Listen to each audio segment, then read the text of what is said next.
It's October 1956.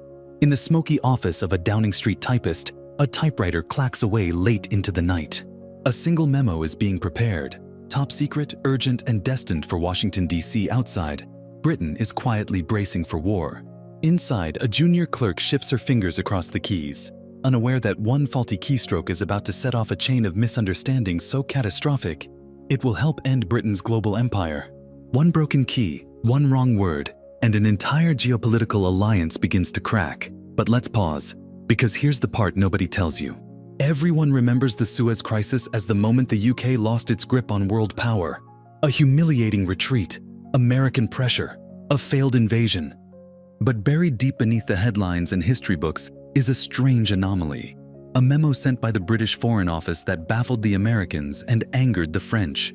A memo that by all accounts was supposed to clarify Britain's position, but instead added fuel to a fire already out of control.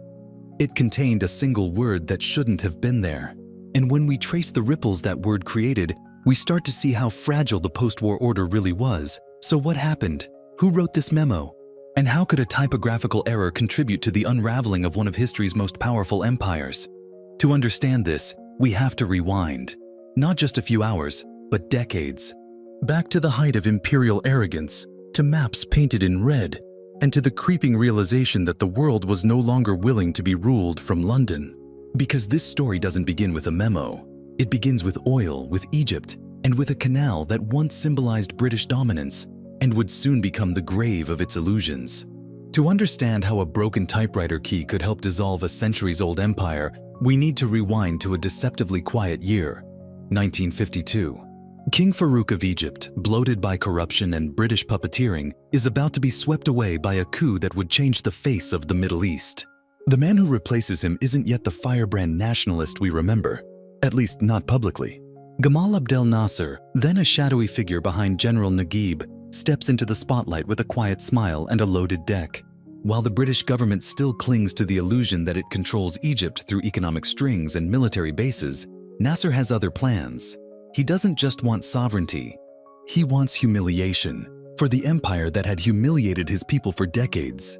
For London, the crown jewel of its influence in Egypt is the Suez Canal. Strategically vital, economically indispensable, and symbolically imperial, it is the aorta through which Britain's global lifeblood flows. But the canal is also a symbol of something else, colonial arrogance. Egypt may be technically independent, but 80,000 British troops still occupy the canal zone like ghosts of an empire that refuses to die. Tensions simmer, nationalist graffiti spreads. Egyptian officers are harassed at checkpoints. Gunshots occasionally echo in the night. And in the heart of Whitehall, British policymakers treat it all like a nuisance. They believe Nasser can be bought or pressured or replaced. What they don't yet grasp is that he's already playing a longer game. In 1956, he seizes the moment. After Washington and London abruptly pull funding for the Aswan Dam, a retaliatory slap on the wrist for Egypt's arms deals with the Soviets, Nasser strikes. In a fiery speech, he nationalizes the Suez Canal, setting off a geopolitical earthquake. But here's the twist. The British response wasn't spontaneous. It was scripted. In secret, Britain begins negotiating with France and Israel under something called the Sèvres Protocol, a clandestine agreement so sensitive not even key members of parliament are aware it exists. The plan is simple. Israel will attack Egypt, Britain and France will then intervene under the guise of peacekeeping, and the canal will be restored to Western control. It's colonial theater, but the actors forget something crucial. The audience has changed. Washington is no longer a junior partner. President Eisenhower, who views the colonial mindset as a relic and fears Soviet gains in the Arab world, is livid when he learns of the deception. And this is where our story narrows its lens. Because between the secret talks and the diplomatic fallout lies one brittle link, a confidential message intended to reassure the Americans that no such plan exists. A memo typed in haste late at night by a junior clerk on a faulty machine. It was supposed to read, "No offensive intentions," but the N key had a habit of jamming. What was sent read simply, "Oh, offensive intentions," just two missing letters. Barely a blink on the page. But when the memo landed in the hands of US intelligence, it raised red flags. Was this a typo? A cipher? A sign that Britain was hiding something? In the Cold War world of codes and subtexts, Every word, or lack thereof, mattered. American analysts couldn't decide whether it was a bureaucratic blunder or deliberate vagueness. The ambiguity caused delays, suspicion, and worst of all, silence. For 36 hours, Washington hesitated to act or respond, unsure of Britain's true intentions. In diplomacy, 36 hours is an eternity, long enough for Israeli forces to cross the Sinai, long enough for British planes to begin bombing Egyptian airfields, long enough for the entire operation to be exposed, live on radio, on camera, to a world no longer willing to tolerate backroom imperialism. And when the dust settled, the consequences were irreversible. Britain was forced into a humiliating withdrawal. The pound sterling collapsed. Its status as a global superpower was over. And all because a memo meant to diffuse suspicion accidentally confirmed it. The fallout from that single misprint was swift and brutal. But its most devastating effect wasn't military or diplomatic. It was psychological. Because for the first time in modern history, the British Empire had made a move, been told no by a former colony, America, and been forced to back down. The message was clear, not just to London but to the entire world.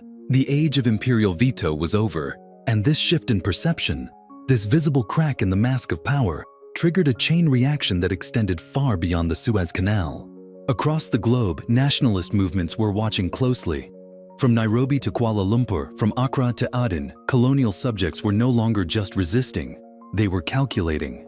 If Britain couldn't stand up to Egypt without American support, what chance did it have of holding on to distant protectorates and mandates? The illusion of invincibility had shattered, not with a declaration but with silence, with hesitation, and yes, with one broken typewriter key. In the Foreign Office, the staff scrambled to clarify the message. A follow-up memo was issued. Apologies were whispered through diplomatic channels, but the damage was done. Eisenhower, already furious at being deceived, took the ambiguity as confirmation of British duplicity. He publicly condemned the invasion, threatened economic sanctions, and even blocked emergency loans to London. The pound collapsed, the stock market wobbled, and behind closed doors, Britain began the painful, humiliating process of withdrawal, not just from Egypt, but from the very idea of global leadership. France, too, felt the sting, but it was Britain that bore the brunt. Its protectorates, emboldened by the debacle, accelerated demands for independence. In Cyprus, Iyoka insurgents stepped up their attacks. In Kenya, the Mau Mau uprising intensified. In Malaya, negotiations shifted from control to exit strategy. Within a decade, the British Empire would unravel faster than anyone expected. It wouldn't fall in a war. It would simply fade, one treaty, one flag-lowering ceremony, one hastily rewritten speech at a time. And yet, what's most haunting about this moment is how preventable it all seemed. Had the memo arrived as intended, no offensive intentions, perhaps the Americans would have paused. Perhaps they would have waited for proof rather than presuming the worst. Perhaps Britain would have had the time to play out its scheme, reclaim the canal, and restore the illusion of imperial control. Perhaps, but instead, history turned on a smudge of ink. A missing N, a broken key. It's easy to dismiss that as coincidence, as a minor hiccup in an inevitable collapse. But when you look at how finely balanced the post-war order was, how much trust, deception, and timing governed the fate of empires, you realize just how fragile it all was. Britain didn't lose its empire on the battlefield. It lost it in a quiet office, under the fluorescent hum of a government lamp, where a tired typist hit the spacebar instead of fixing a jam. In the weeks that followed the Suez embarrassment, the streets of London were filled with more than just silence. They echoed with uncertainty. Cabinet ministers walked with downcast eyes. Newspapers danced between outrage and resignation. And yet, behind the public drama, something more profound was happening.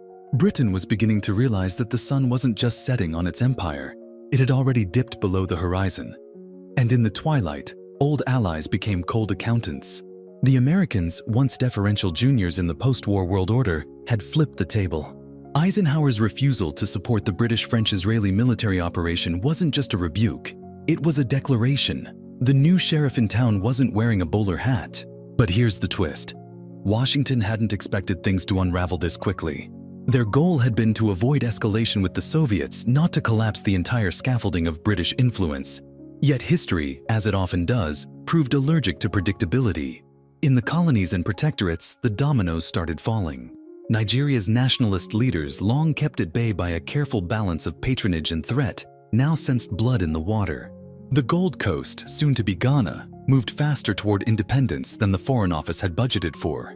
And in Cyprus, where Greek Cypriots were already rising against British rule, confidence surged. Even the suggestion that Britain could be pushed without American protection transformed protest into momentum. At the heart of this unraveling was not ideology, but perception. Power, after all, is rarely just about guns or ships. It's about credibility. The belief that when a flag is planted, it stays planted. The belief that orders from Whitehall mean something in Kuala Lumpur or Aden. That belief had been dented. Not because of a war lost in battle, but because of a document that arrived garbled, a decision that felt hesitant, a message that said nothing, and therefore said everything. It's worth pausing here. Imagine the alternate history. Imagine if that memo had said no offensive intentions with perfect clarity. Maybe Eisenhower would have called off the sanctions. Maybe the pound wouldn't have collapsed. Maybe British troops would have held their ground in Egypt just long enough to broker a face-saving deal. Maybe the dominoes wouldn't have fallen all at once. But reality doesn't run on maybe. And when the machinery of empire is already rusting, all it takes is one missed keystroke, one broken letter, to make the entire structure groan. This wasn't just about Suez. It was about illusion. And illusions don't fade gently. They pop, they shatter, they leave echoes in boardrooms and bunkers, in treaties and textbooks. And so, it comes back to a single key, a broken typewriter key on a British diplomat's desk in 1956. It didn't fire a bullet, pass legislation, or stage a protest. It simply failed to do what it was built for, to clearly communicate intent at a moment when clarity was everything. That broken letter, a small omission in a sentence meant to reassure the world, became the first in a series of invisible dominoes that no one noticed until they were already falling. The Suez Crisis may have been triggered by tanks and treaties, but its undoing began with a pause, a blank where there should have been a character. That's the irony at the heart of power. It often dies not in loud battles, but in quiet missteps. Empires, like machines, aren't brought down by sledgehammers. They seize up when the smallest cog jams. The British Empire did not collapse in a single night, nor from a single typo. But this was the moment the illusion of control cracked. When London's commands lost their echo across continents. When protectorates, sensing the hesitation, tested the leash and found it had slack. In the end, what brought down a global system wasn't just the defiance of Egypt or the will of Washington. It was the fragility of perception, the failure to appear decisive, and the realization, by both friend and foe, that Britain no longer had the monopoly on momentum. Today, we rarely think about this chain of events. The broken key is forgotten. The memo has long since yellowed in a file cabinet. But if we trace the fault lines of post-colonial history, if we follow the tremors that reshaped Africa, the Middle East, and Asia, we'll find that moment embedded like a fossil in the foundation of modern geopolitics. So the next time someone says history is written by the victors, remember, sometimes it's rewritten by their malfunctions. If you enjoyed this investigation into the quiet chaos that shaped the world, give it a like, share it with a fellow history detective, and subscribe to the Domino Effect, where we uncover the hidden hinges of history and show you how one forgotten moment can move the entire machine.